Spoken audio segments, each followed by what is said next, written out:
This trailer dissector is sponsored by nothing! Absolutely nothing! Greetings everybody, this is the trailer dissector, dissecting entertainment trailers from the good to the bad. I finally broke my rule, I finally saw this. Let's review Ghostbusters the reboot.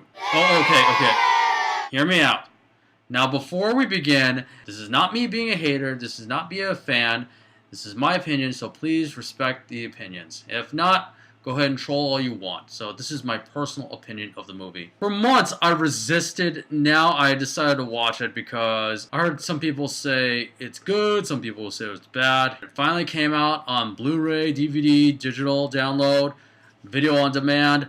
I finally got to see it. Well, actually saw a free copy. I didn't have to pay like $5 for a rental or $2.99 for a rental.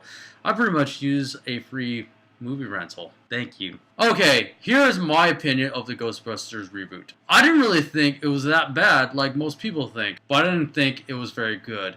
It was just mediocre. It has some scares, but some of the jokes were very little childish. It's been done before. I noticed there's a gender reversal of this movie. All the females are trying to all tough and macho now. All the male characters are all like dumbasses. I really don't think this movie was bad at all. There's a few homages to the first film, but it takes different liberties. I didn't really laugh at one of their jokes. If you saw the trailers and TV spots, you already saw the movie. There's like slime, slime, slime, slime everywhere. Melissa McCarthy's character is just being Melissa McCarthy. Kristen Wiig is just being Kristen Wiig. Leslie Jones likes to put all race and black jokes. Kate McKinnon really stole the show. Chris Hemsworth, aka Thor, is just this big dumb meathead. It's stereotypical. And the main villain in the movie is a guy named Rowan. He's pretty much a weirdo who's bullied his entire life. People don't like him, very antisocial. So basically he wants revenge against the world. So the Ghost Girls, or Girl Ghostbusters, try to reason with Rowan, trying to foil his evil plans, which they were bullied themselves. So there's a lot of bullying out there. There's like anti-bullying, all geek. Even when the movie was released and before it's released, there's a lot of bullying out there, trolling out there.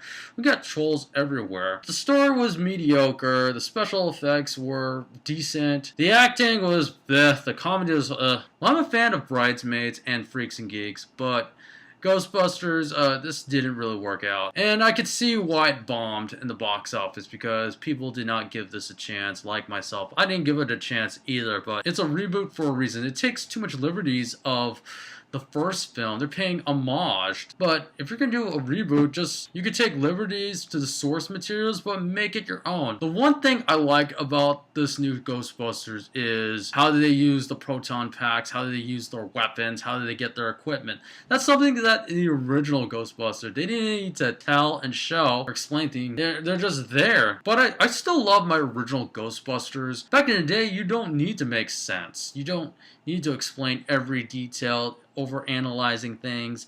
You just have fun and watch a good movie and make people laugh. I didn't know how they got the funding and how they got their equipment for the proton packs or the Ecto-1 on the original Ghostbusters. This new one does actually show. Pity to say, this should have been Ghostbusters 3. If Harold was still alive, if Bill put his ego in check, Ernie, Dan, all four of them will appear as their respectable roles and pass on the torch to these women.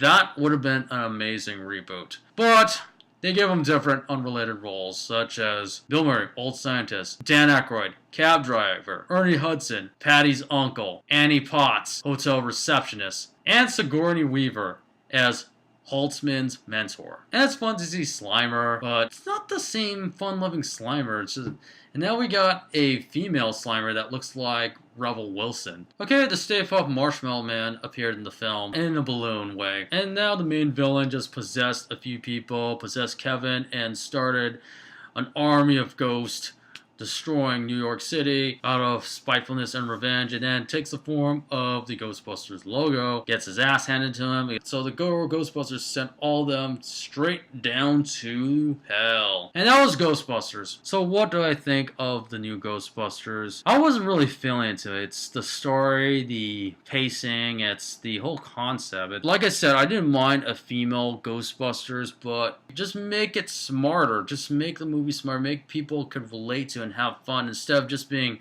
obnoxious. Ha ha ha. Girl power. Fuck you guys. Fuck you. Fuck you all. Dude, I think this movie's endorsed by Hillary Clinton. And this is a jab taking out Donald Trump. And it flopped. Who was to blame? You guys are the biggest fucking bullies ever. Fuck you. Fuck you all. It's your fault that the movie bombed. My movie bombed it. Wait a minute. No.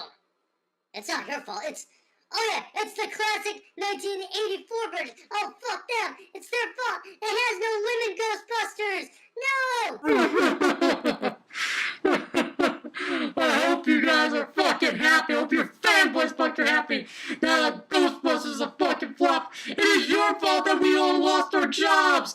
Sony had to lay all of us off and replace with new, younger, and stupider executives.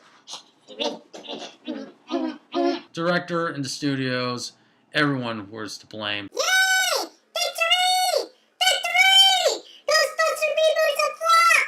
Yeah! Yeah! The victory for the fanboys and a downfall to the studios, which it may be rebooted for another 10 years, 20 years. Maybe they have Ghostbusters as pets. Okay, I won't give any ideas. Alright. So the fact of the matter is, the only person to blame for the flop of the Ghostbusters is none other than the studios themselves.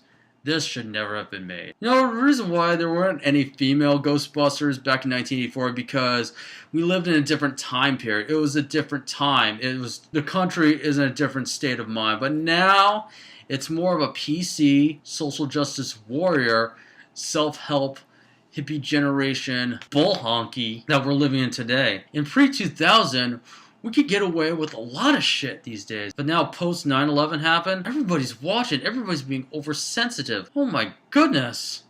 What kind of world we're living in? We should have had a Ghostbusters 3. I don't care if it's like a reboot / sequel. I don't care if it's like a Force Awakens type. But a Ghostbusters 3 should have been made instead of this mediocre reboot. Like I said, I'm really past behind the controversy. I saw it, I closed the book, it's done, it's over. I thought it was mediocre.